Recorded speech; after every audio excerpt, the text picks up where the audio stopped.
Hello, everybody. My name is David Ruff. Thank you very much for coming by. It is September 20th, and man, do we got a lot of news coming on today. We got all kinds of crazy stuff. That nut bar over there, Putin is going to threaten all kinds of stuff. 300,000 people going to come in and can continue fighting. Possible nukes. That's crazy. United Nations, as a double whammo, comes on and says, as you guys know, food shortages. I've been calling this for a long time. Please, countries trade back and forth. And then the stuff that's going to hit us domestically, the biggest, is going to be the Powell Punch right in the stomach. He's raised the rates another 0.75%, all the way to 2008 numbers. We're talking crazy high numbers, okay? I have never expected them to come to this, but we got to jump right in and see exactly what he says on this September the 20th. All right, let's jump right into to see him, what this guy is saying. This is Powell himself. Check it out on CNBC. Mortgage rates are at their highest level since 2008. Yet mortgage demand increased this week, and housing prices are still elevated.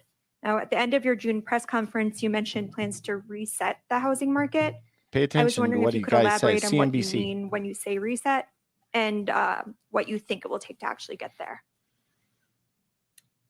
So when I say reset, I'm not looking at a particular specific, set of data or anything. What I'm really saying is that we've had a time of a red hot housing market all over the country, where, famously houses were selling to the first buyer at 10% above the ask before even seeing the house, that kind of thing. So there was a big imbalance between supply and demand. Housing prices were going up at an unsustainably fast level. So the deceleration in housing prices that we're seeing should help bring sort of prices more closely in line with rents and other housing market fundamentals.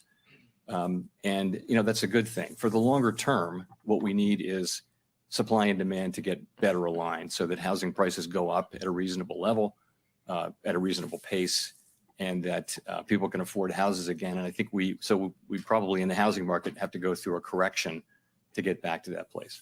There are also longer run issues though with the housing market, as you know, where it's difficult to find lots now close enough to cities and things like that. So builders are having a hard time getting zoning and lots and workers and materials and things like that. But from a sort of business cycle standpoint, this difficult correction should put the housing market back into better balance. All right, you guys, Powell here is telling us, all of us, that the interest rates have gone up. The interest rates are going to continue, and the interest rates are going to be sticking around. What does that mean for Canada? Canada is tied at the hip with the United States. Usually 6 weeks later, what happens is the interest rates will match exactly what the United States did. So that is probably coming to Canada. How does that affect you? That it means that if your car payments are fluctuating, if your credit card payments are fluctuating, and the big daddy, the big kahuna, is your mortgage payments. If you are on variable rates, they're going to go up a lot. Remember, the average price in Toronto, 1.2 million, that 0.75% is huge. It means that your home could lose $100,000 in value right away. Of course, there's already people that have been pre-approved, but after those guys are through that cycle, we're going to have some ongoing issues from that. It's going to continue on. Prices can keep going down. All right, let's look at a couple of the other articles that we saw earlier today. I want you to try to pay attention. We got to learn what on earth is happening with this market, right? There is so much stuff that is happening. It's hard to actually keep up. We want to make sure that you're safe. That's the main thing, right? We want to make sure that everybody is going to be very, very safe. All right, so let's get into some of the articles for the day. So if you see here in Reuters.com, you could check out this article. The Fed delivers another big rate hike. Powell vows to keep at it. Now, the keep at it is reminiscent to what happened to Paul Volcker back in the 80s. He was the one that brought interest rates up to 20%. Absolutely crazy. At the same time, they're fighting inflation by raising the interest rates. We see all over Europe massive problems that are coming as people are protesting for food and fuel prices. 10,000 people in Brussels right now because they cannot handle the prices that are going up. Interestingly enough, as I was reading the article, there's people here. I've been working for 23 years and now I'm having trouble to survive. That's a very big problem. But this sentence I thought was very poignant. I don't care about geopolitics. I don't care about geopolitics. Well, I understand that. Now, when I'm talking about me and you, I understand that I don't like geopolitics. It's the same thing as I don't like taxes either. But understanding taxes is something that we got to get used to when we become adults, right? We got to pay it. We got to belong to society in some way, some fashion, right? You have to learn about it. Geopolitics comes back to the problem, because now it is about if you're going to be able to feed your family, what is going to happen with the prices of things. Listen, if you attend to geopolitics or you were following me on my channel, I was telling you last November, December, fix your rates, fix your rates, fix your rates. I've been saying for many months and getting ostracized for it, do not, I mean, now is the time to sell a big home. Don't buy anything. Don't buy anything. Don't buy anything, because we're now in this different world here. I never thought we would get here, but we have to be willing to, duck and dodge and move around and be flexible, because as the government is throwing different things at us, they said they will start raising rates and crush inflation down to 2%.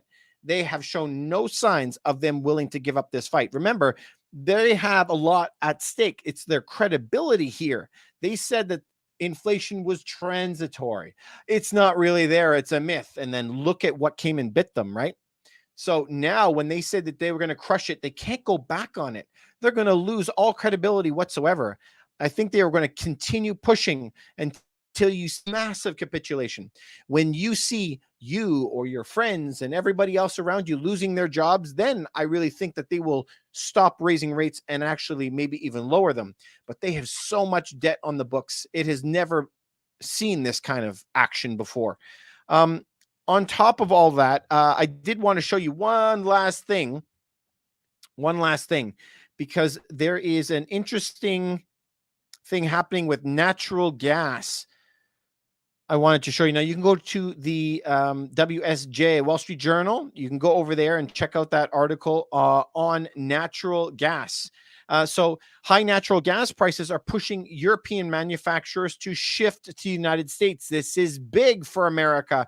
Their dollar is gaining ground because the rest of the world is doing a lot worse than them. That's the dollar milkshake theory by Brent Johnson.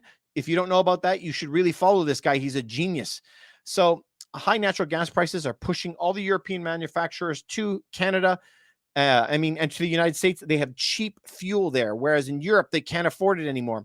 All the industry is going to leave, and Europe is going to be in tatters behind. But how is it happening in America? We see that jobs might come. We see that the dollar is going up and up and up, which is making some goods more expensive. But you can see here on Reuters again, U.S. rents are surging and leaving a generation behind. Here we are in a very, very weird situation that we're not in very many times, where it is rents are going up. It's hard for people to live. All the cost of living is going up, but we are heading into a massive, programmed, deliberate recession to try to save the dollar, because we only have two choices. We can either go bankrupt right now and go in default, so we're going to lose the dollar, or we're going to lose the economy, one or the other. It's a terrible choice, right? I always say it's like choosing how I'm going to get executed. Either way is a ton of pain, a lot of it. And so we've had it too good for too long. And the government is coming in and saying, you've been gabbing all this like free money, businesses, direct deposits in people's accounts, all this stuff over the past 2-3 years. Now the bill is coming due, and it's going to hurt, and it's going to hurt for a while. So when we're going to take this back, and we're going to talk about me and you now. Okay, David. So we know that Putin is continuing to do all of his threats. The war is going to continue, which means for you and me, supply chains are going to continue to get hammered. That means food prices and anything that was even made over in Europe is all going to be affected by that. When fuel prices go up, everything goes up. It doesn't matter what, everything. Fuel touches everything. So all your prices are going to go up. For sure, rents are going to go up, and prices of homes are going to go down. Why do home prices go down and rents go up? We're going to come back to that in a second, but the expensive homes, people can't pay it. One of our clients called us just this week. His payment has gone up. His payment up $4,000. Okay. It's $5,000 before, And now it's $9,000. How do you swallow that? Most people don't have that much extra income. And then they have food prices and everything else to contend with. So as these prices are going up and up and up, they're in more and more and more trouble. How do people make it? This is where the crunch time is really going to come on. Now, right now, everyone's complaining about it. Of course, it's in the news. There's some people marching. There's people saying they're having difficulty, but there isn't lineups at soup kitchens and there isn't people losing their homes yet. That will come. You got to be able to see what's coming. Remember Wayne Gretzky? He says, don't skate where the puck is. You got to skate to where the puck is going to be, right? The great one. That's what he said. So we got to be able to see that dot plot line, right? If home prices are going down, down, down, down, down every month, what do you think it's going to happen? What great news could possibly happen that would rebound it back to where it is right now? We're seeing these things one after the other get worse and worse. So if you're in a big home in a big city, it might be time that you think about selling that thing. We're still relatively close to summer of 2021 prices. You had 13 years of profit that you could still lock in. But if you're in entry-level homes, those are going to do a lot better. You're going to lose a lot less. All those people who get rid of their homes or can't afford them, they're going to be downsizing. So rental market is having huge surges. Before we used to have like 2 offers on a rental or something like that. Now on the properties that we're representing, we're getting 10 offers, 12 offers. A lot. So everybody is piling into rentals right now. And we can see that too. There has been a whole bunch of surveys lately where Canada, the United States are doing it. And they're like, oh, all those people from 20 all the way to in their mid 30s, they all can't afford homes. And that's going to continue, right? So for me and you, with these food disturbances that are happening in the United Nations, you know that you've been following me for a long time. I've been telling everybody, every time you go shopping, get an extra can, get a bag of rice, get a bag of beans, stock up on this stuff, man. Because why do you think they're saying it at the pulpit at the United Nations, okay? Telling everyone, please trade food because there's going to be a massive crisis that's coming. I still think we're going to see some big shakeups happening this fall. But I got to tell you, I was sitting back and thinking about this. I've been telling you for a long time that we're going to find out in September and October, right? But at what point, at what century, what government, what country, anywhere, do they come out and say, radio check, everybody. The world is about to collapse tomorrow. Please run out and get every bag of rice that you can, or you're going to starve to death. Okay. No one's ever said that. Every government has always like saying, oh, everything's going to be fine. Everything's going to be fine. Just don't worry. Everyone in an orderly line, you know, we could have some kind of attack or something. And they're all going to say orderly fashion, everybody, please don't rush the banks. They're always going to tell you to be calm. We got to figure it out on our own, right? What did Ronald Reagan say? He always said the 9 most dangerous words in the English language is we are from the government and we are here to help. Okay. So I'm saying just, we got to figure it out on our own. We got to be able to read the signs in the tea leaves because it's here.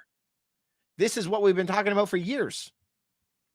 We don't, though, have to be scared if we know what's going to happen.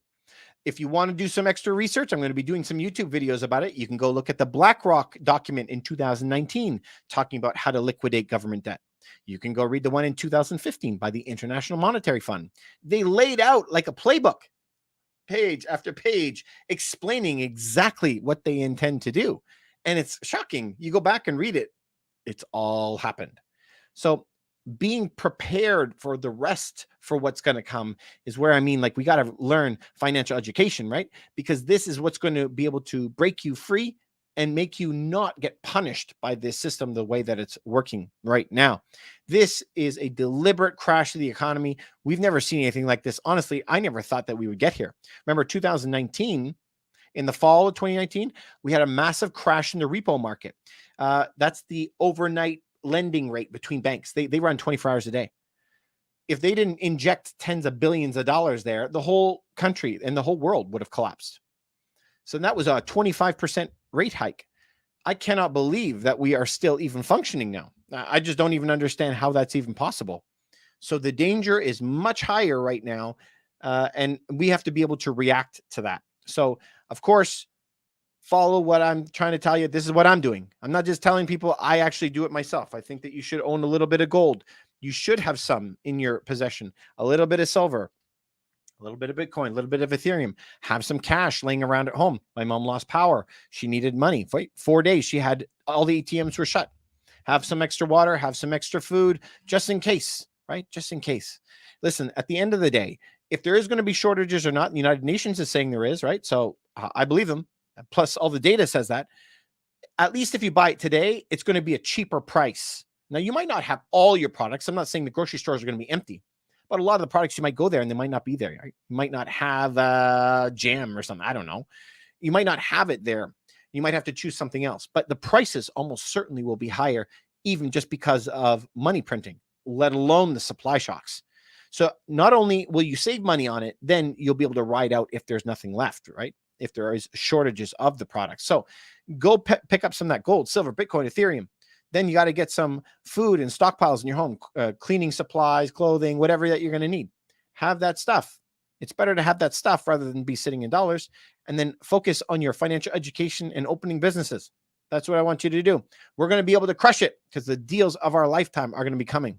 You guys, I'm always here for your health, wealth, and happiness. And I want to be with you every day as we go through this massive downturn and the opportunities that will be presenting themselves. As home prices go down and rents go up, there will soon be a time where it's unmistakable. It's such a good deal to buy homes. And we want to be ready when those times come. So make sure, take this time, repair your credit. Start doing whatever you can to work a few more extra hours, put it aside, and be ready. That's what I want for you guys. If you know anybody that this could help, please send it just to one person. It would really help the channel out. Please remember to like, follow, subscribe to this, and I'll see you on the next video. Love you guys.